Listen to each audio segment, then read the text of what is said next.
Bonjour et bienvenue à tous dans la capsule numéro 12 de À la recherche du bonheur. J'espère que vous avez aimé les lectures précédentes que je vous ai suggérées. Aujourd'hui, je vais vous parler de quelque chose d'autre qui, je crois, rejoint, je ne veux pas me tromper dans les chiffres, là, mais 80 à 85% de la population. OK?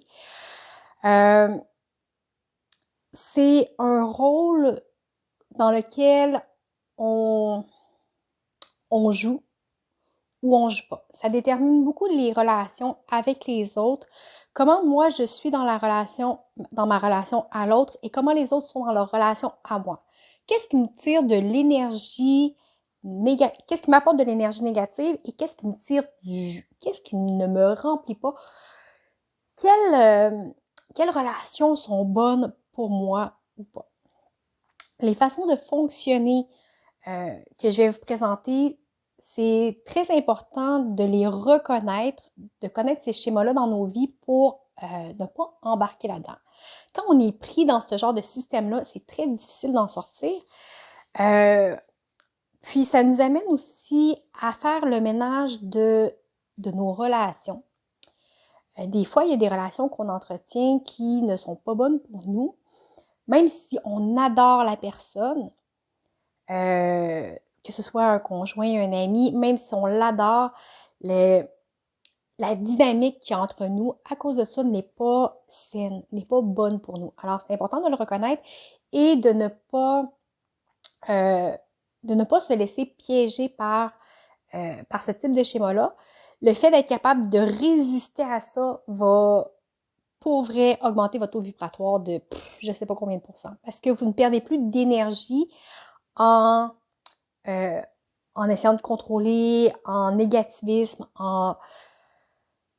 C'est pour vrai, on s'épuise souvent soi-même pour pas grand-chose. OK? Le taux vibratoire, question d'énergie positive, je vous en parle depuis le début. OK? Alors, ce que je vais vous présenter aujourd'hui, c'est le triangle de Karpman. J'espère que je le prononce comme il faut. Je vais vous montrer un petit schéma. OK?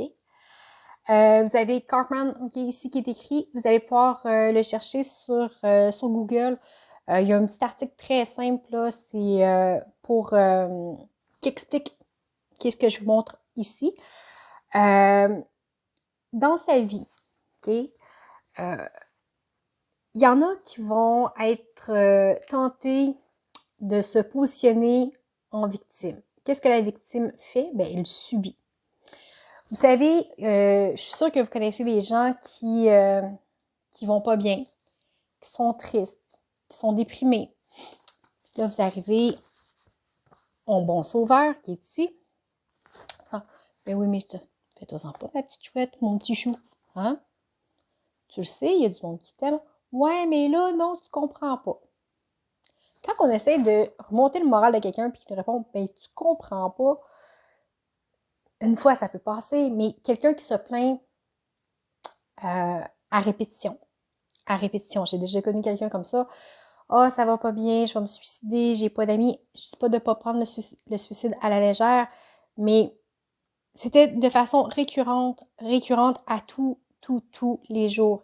Et en bon sauveur que j'étais, ben j'étais là pour l'écouter. J'étais là pour la soutenir. Elle allait pas bien, ben j'étais toujours là.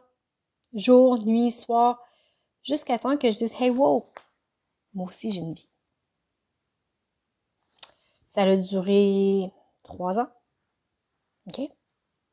C'est long, 3 ans à gérer le négatif de quelqu'un qui, au final, ne veut pas mieux aller. OK? C'est pas tout le monde qui a des problèmes qui est victime non plus. Ici, on parle de situations récurrentes et que la personne ne fait rien pour s'aider. OK? Je m'aime pas. Je suis laide. J'ai un discours de moi négatif. Je me trouve grosse. Puis je m'aime pas. Mais en même temps, j'utilise mes auto-saboteurs préférés parce que je ne veux pas réussir. Et, ben, je vais boire un 2 litres de liqueur par jour. Je vais manger 3 sacs de chips dans ma journée. Je vais aller me réconforter avec un gros Big Mac. Puis je vais surtout pas bouger de mon divan. Mais pauvre de moi. OK? Victime. C'est des exemples exagérés que je vous donne, mais en lisant les références que je vais vous mettre dans la description de la vidéo, je vais vous mettre la référence du lien Internet de ce que je vous explique. Pour moi, c'est assez. J'ai pas besoin de lire un livre complet pour comprendre ça ici. OK? Donc, vous avez victime-sauveur, okay, qui sont interreliés. Un ne peut pas exister sans l'autre. Et je vais vous donner un exemple. Pourquoi il y a autant de femmes, je dis femmes, mais ça peut être des hommes aussi, qui vont passer une semaine dans le sud. Okay? Puis là, ils voient un jeune qui est beau, qui est pauvre. Qui est pauvre parce qu'il vit dans un pays pauvre. Alors, c'est une pauvre petite victime qui manque de tout. Et je veux pas diminuer la difficulté de ce qu'ils vivent, OK? Mais nous, notre perception, c'est qu'on les voit en tant que victimes. Ça peut être le sauveur qui visualise l'autre en victime. Ça ne veut pas dire que l'autre se victimise, OK? Mais le sauveur. Puis que là, la personne va dire, ah, ben, tu sais, j'ai pas ça. Ah, tout de suite, le sauveur fait, ah, ben, regarde, moi, t'arranger ça. Je vais t'arranger ça. Ça peut être dans vos relations de travail. OK? Puis là, je vous parlais de quelqu'un qui allait dans le sud parce que, bon, c'est arrivé, il y a des gens qui vont se marier par amour, mais l'amour de quoi? Est-ce que c'est le lien victime-sauveur? Peut-être que la victime en profite, peut-être pas non plus. Mais votre besoin de sauver. Est-ce que c'est votre besoin de sauver auquel vous répondez? Ça peut être dans le travail. Si un collègue vient pour vous exposer un problème, puis vous répondez automatiquement, je vais t'arranger ça.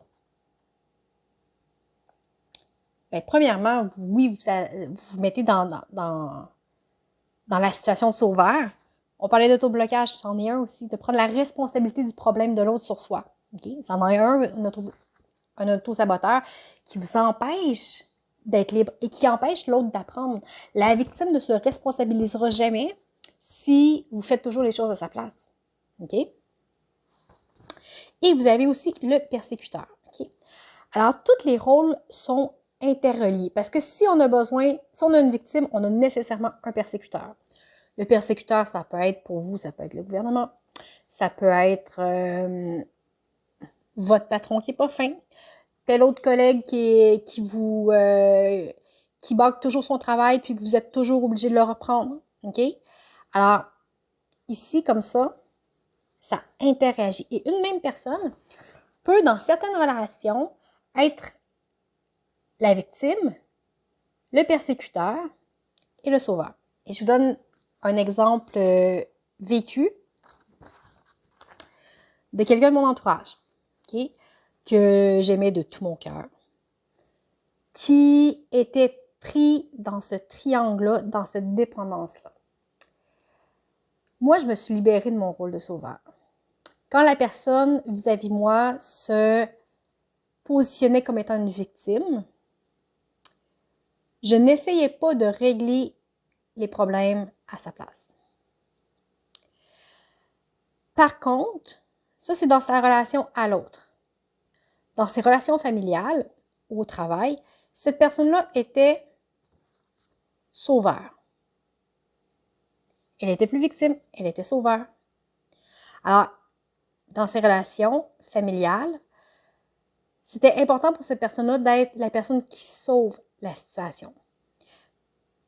Mais n'ayant pas besoin d'être sauvée, parce que je ne suis ni sauveur ni victime, ici, on parle de l'énergie. Okay? Alors, notre relation commence à ne plus bien aller.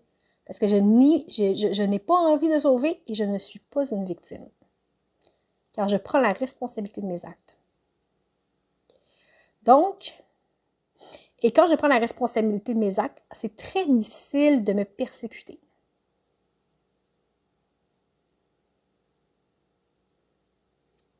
Vous voyez? Okay. Vous avez probablement, finalement, cette personne-là, bon, est sortie de ma vie parce que moi, Moi, j'embarque pas là-dedans. Et cette personne-là ne connaît que ce fonctionnement-là. OK? Et ne peut pas être bien dans une relation si cette personne se positionne pas dans ce cercle. D'accord? Dans ce triangle, pardon. Alors, il y en a qui sont pris là-dedans. Okay? Qui sont... puis c'est correct. C'est correct, OK? On a tout un niveau de conscience différent, un cheminement différent. Puis ça peut être très rassurant. C'est un mode de fonctionnement qui est ô combien rassurant. On aime-tu ça se plaindre des fois? Ben oui, on aime ça se plaindre, on aime ça chialer. Okay? Mais quand on fait ça, on est une victime. On connaît tous quelqu'un qui dit « Ah, oh, moi t'arranger ça. Pas grave, moi t'arranger ça. » Et combien de fois on est persécuteur? Hey, c'est de ma faute, je t'ai fait faire ça. Hey, c'est de ma faute, je t'ai fait faire ça.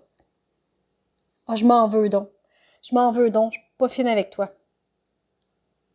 Puis des fois, ça va même, puis certaines femmes, là je vais parler pour les femmes, peut-être même certains hommes vont se reconnaître, la violence conjugale, c'est quoi? C'est ça. Le mari qui persécute, qui fait la violence, ou la femme, OK? On parle de violence physique ou verbale, là, OK? C'est exactement ça. On a un persécuteur. La personne la personne revient. Alors, si on a un persécuteur, le conjoint est la victime. On s'entend? C'est la violence, OK? La tempête s'apaise. Et là, combien de fois le persécuteur va venir dans son rôle de victime? Je m'excuse. Je voulais pas te faire mal. Tu le sais que c'est pas de ma faute. C'est plus fort que moi. Je t'aime. Et là, en bon sauveur que nous sommes, nous revenons ici dans « Ben, c'est pas grave. Je vais t'aider. Tu vas comprendre. » OK? Alors, on peut changer ici. Et la même personne qui est ici, puis c'est pas grave, peut se ramasser comme étant notre sauveur. OK? La personne peut se ramasser ici et vous dire « Hey, t'es victime de moi, je vais venir te sauver. » OK? Écoute pas, les autres sont pas fins avec toi. Ta meilleure amie, là, elle dit rien que des niaiseries, elle fait ça pour te rabaisser. OK? On désigne un persécuteur pour vous placer dans une position de victime, pour venir. Alors, c'est très complexe, ces relations-là. C'est très complexe et c'est énergivore, c'est épouvantable. C'est épouvantablement énergivore. Ça vous éloigne de votre vérité, ça vous éloigne de votre bonheur, ça vous éloigne de beaucoup, beaucoup de choses. C'est bon pour les relations amicales, c'est bon pour les relations au travail, c'est bon pour toutes vos relations. Le secret, c'est prendre la responsabilité de ses actes et de sa vie. Okay? Comme je disais dans la description de la vidéo, je vais vous mettre un lien d'un site internet. C'est une très courte lecture de quelques minutes, en fait, qui explique peut-être beaucoup mieux que moi comment on peut se positionner, soit en tant que victime, persécuteur ou sauveur dans notre vie et comment s'en sortir. Okay? Mais déjà d'en prendre conscience avec le recul, et souvent quand on est dedans, on ne s'en rend pas compte. On le voit avec le recul. La relation que je vous ai parlé tout à l'heure, je l'ai vue après avoir lu ça, mais ça faisait déjà quelque temps que, bon, j'avais mis cette personne-là de côté dans ma vie. Alors ça ici, c'est des interdépendances qui sont reliées. Si on pense aux sectes religieuses, puis là, on n'est peut-être plus dans les sectes religieuses de nos jours, mais il y a toujours des sectes de pensée radicales, qui soit écologiques, survivalistes, ou bon, peu importe. Et je veux pas partir de débat là-dessus, mais tous les groupes qui sont radicaux, peu importe que ce soit, encore là, écologiste ou peu importe, même si la nature profonde de ces sectes-là, entre guillemets, parce que même si c'est pas des sectes religieuses, ça en est quand même, se positionne en tant que victime et sauveur. Le persécuteur, là, ils sont persécutés par tout le monde. Ils sont persécutés par tout le monde. Alors, les groupes radicaux sont vraiment beaucoup, beaucoup, beaucoup là-dedans. OK? Souvent, le gourou, bon, la personne à la tête de ça va s'auto-proclamer sauveur. Vous allez être les victimes des méchants persécuteurs qui sont donc ben pas fins, qui sont donc ben qu'il faut donc ben combattre. Hey! Quand on rentre là-dedans, on met de l'énergie négative à combattre en haine, en incompréhension, en injustice, on ne fait qu'amplifier toutes les situations négatives qu'on vit. On amplifie la rage, la haine, tout ce qui nous détruit en tant qu'être humain, tout ce qui nous empêche d'être heureux, on le nourrit. Alors, si on veut être heureux, il faut arrêter de le nourrir. Si on veut arrêter d'être malheureux, excusez, il faut arrêter de nourrir ce qui nous rend malheureux. On va nourrir l'estime de soi. On va nourrir l'amour de soi. On va nourrir ce qu'on veut voir grandir. OK? Alors, quand on prend conscience de ça, c'est déjà beaucoup de le voir. OK? Dans les prochaines vidéos, je vais vous parler de comment vous mettre en action pour vous sortir d'un petit peu tout ça. OK? Maintenant que je vous ai parlé de taux vibratoire, d'amour de soi, on a vu trois thèmes pour apprendre à se connaître mieux. Et dans les 2 prochaines vidéos, je vais vous parler de vous mettre en mouvement, en action pour enclencher ces changements de vie-là qui vont juste vous faire du bien et faire en sorte que votre quotidien soit plus léger, soit plus libre, soit plus heureux, tout simplement. Okay? Le bonheur est accessible, c'est pas facile, on y travaille fort, c'est quelque chose qui se développe à tous les jours et j'ai hâte de vous parler dans ma prochaine capsule. Dans la description de la vidéo, vous allez tout avoir mes coordonnées, puis les coordonnées du site internet aussi que je vous parlais. N'hésitez pas à m'écrire si vous avez des commentaires, des suggestions, ça me fait toujours plaisir de vous lire. Écoutez, je vous souhaite une très belle semaine et je vous dis à bientôt.